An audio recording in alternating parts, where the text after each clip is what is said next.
Sir ನಮಸ್ತೆ sir. ನಮಸ್ತೆ, ಹೇಳಿ. ಸರ್ ತಮ್ಮ ಪರಿಚಯ ಹೇಳಿ ಸರ್. ಅದು ಉಮೇಶ್ ಅಂತ ನನ್ನ ಹೆಸರು. ಹಾಂ ಸರ್. ಯಾವ ಊರು ಸರ್?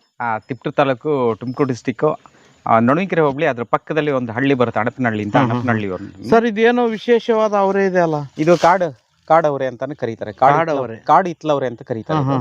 ಸೊ ಕಾಡು ಇತ್ಲವ್ರೆ ಅಂದ್ರೆ ಕಾಡು ಜಾತಿ. ಇದು ಹೆಂಗಂದ್ರೆ ಸುಮ್ನೆ ಒಂದ್ ಗಿಡ ಹೆಂಗೆ ಇದಕ್ಕೆ ಆರೈಕೆ ಬೇಕಿಲ್ಲ, ಇದಕ್ಕೆ ಏನು ಆರೈಕೆ ಬೇಕಿಲ್ಲ. ಒಂದ್ಸಲ ಗಿಡ ಹಾಕಿದ್ರೆ ಮಿನಿಮಮ್ ಅಂದ್ರೆ 3 ರಿಂದ 4 ವರ್ಷ ಇರುತ್ತೆ.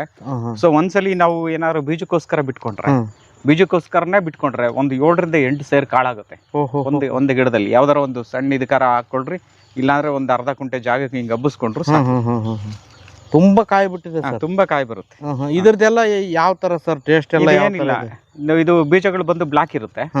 ಈ ಬ್ಲಾಕ್ ಇರೋ ಬೀಜಗಳನ್ನ ನೀವೇನ್ ಮಾಡಿ ಅಂತ ಅಂದ್ರೆ, ನೀವು ಪಲಾವ್ ಮಾಡ್ತೀರಾ ಅಥವಾ ಬೇರೆ ಏನಾದ್ರೂ ಇದರಲ್ಲಿ ಕಾಳುಗಳು ಹಾಕಿ, ಬಟಾಣಿ ಅದು ಇದು ಎಲ್ಲ ಹಾಕಿ ಮಾಡೋದ್ರ ಬದಲು ಸೊ ಇದನ್ನ ನೈಟ್ ನೆನೆಸಿದ್ರೆ ಫುಲ್ ಕೆಂಪು ಕಲರ್ ಆಗುತ್ತೆ. ಇದು ಬೀಜಗಳು ನೀರಲ್ಲಿ ನೆಂದ್ಮೇಲೆ ಕೆಂಪು ಕಲರ್ ಆಗುತ್ತೆ, ದಪ್ಪ ಆಗುತ್ತೆ.